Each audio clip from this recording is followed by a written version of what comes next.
കൂവക്കാട്ട് പിതാവ് junior cardinal deacon ആണ്. പ്രായം കൊണ്ട് കൂവക്കാട്ട് പിതാവിനേക്കാൾ പ്രായം കുറവുള്ള കർദിനാളന്മാർ ഒന്നോ രണ്ടോ പേരുണ്ട്. പക്ഷേ കൂവക്കാട്ട് പിതാവ് കാർഡിനൽ ഡീക്കനാണ്.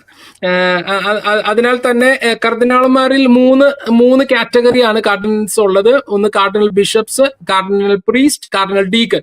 ഒരു രൂപതയുടെ മെത്രാൻ അല്ലെങ്കിൽ മെത്രാപ്പോലീത്ത ആയിരിക്കുന്ന കർദിനാളന്മാര് കാർഡിനൽ പ്രീസ്റ്റ് ആയിരിക്കും.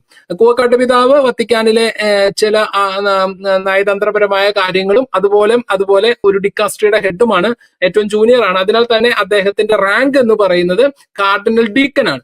സാധാരണഗതിയിൽ മാർപ്പാപ്പയുടെ തിരഞ്ഞെടുപ്പുമായി ബന്ധപ്പെട്ട് ഉള്ള കോൺക്ലേവിൽ കാർഡിനൽ ഡീക്കൻസിന് നിസ്തുലമായ ചില കാര്യങ്ങൾ ചെയ്യാനുണ്ട്. അതിൽ ഏറ്റവും പ്രധാനപ്പെട്ടത് ചില പ്രത്യേക ഇതിലുള്ള കർദിനാളന്മാരെ തിരഞ്ഞെടുക്കുന്ന വോട്ടെടുപ്പ് നടത്തുക എന്നുള്ളതാണ്. ഇപ്പൊ ഞാൻ നേരത്തെ പറഞ്ഞു, രോഗികളായ ഇൻഫർമറികളായ കർദിനാൾമാരുടെ വോട്ട് സ്വീകരിക്കുന്ന 3 പേരെ തെരഞ്ഞെടുക്കും.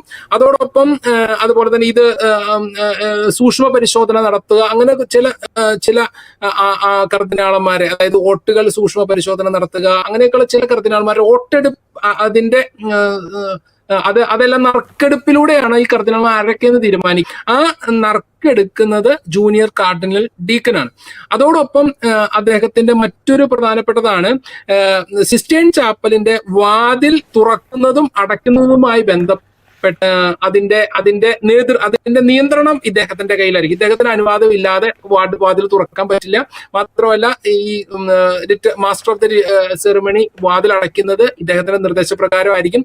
മാത്രമല്ല കർദിനാളന്മാർ രോഗികളായ കർദിനാളന്മാർക്ക് വേണ്ട ഈ വോട്ട് സ്വീകരിക്കാനൊക്കെ പോകുമ്പോൾ അതിനുവേണ്ടി വാതിൽ തുറന്നു കൊടുക്കണം. അപ്പൊ അതുമായിട്ട് ബന്ധപ്പെട്ട് അതിന്റെ നിയന്ത്രണം, ഈ ചാപ്പലിന്റെ വാതിലുകളുടെ നിയന്ത്രണം പൂർണ്ണമായും ഈ ജൂനിയർ കാർഡിനൽ ഡീക്കൻ ആയിരിക്കും.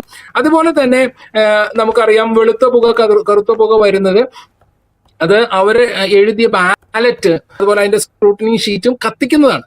അത് കത്തിക്കുമ്പോൾ അതിനോടൊപ്പം ചേർക്കുന്ന രാസവസ്തുവിലൂടെയാണ് ഈ കറുത്തതോ വെളുത്തതോ എന്നുള്ള പുക വരുന്നത്. അപ്പോൾ അതുമായി ബന്ധപ്പെട്ട അതിന്റെ മേൽനോട്ടം വഹിക്കുന്ന ഉത്തരവാദിത്തം കൂവക്കാട്ട് പിതാവിനാണ്. അങ്ങനെ കാർഡിനൽ ഡീക്കന് എല്ലാ കോൺക്ലേവിലും ജൂനിയർ കാർഡിനൽ ഡീക്കൻ എന്ന് പറയുന്ന വ്യക്തി ഒരു ഒരു അവിഭാജ്യ ഘടകമാണ്. ഈ കോൺക്ലേവ്, ഓരോ കോൺക്ലേവിലും ജൂനിയർ കാർഡിനൽ ഡീക്കന് കുറെ ഇതുപോലുള്ള ഡ്യൂട്ടീസ് ഉണ്ട്. ഈ പ്രാവശ്യം നമുക്ക് അഭിമാനിക്കാം, അത് നമ്മളുടെ പ്രിയപ്പെട്ട കൂവക്കാട്ട് പിതാവിനാണ് ആ ഒരു ഭാഗ്യം ലഭിച്ചത് എന്നത്.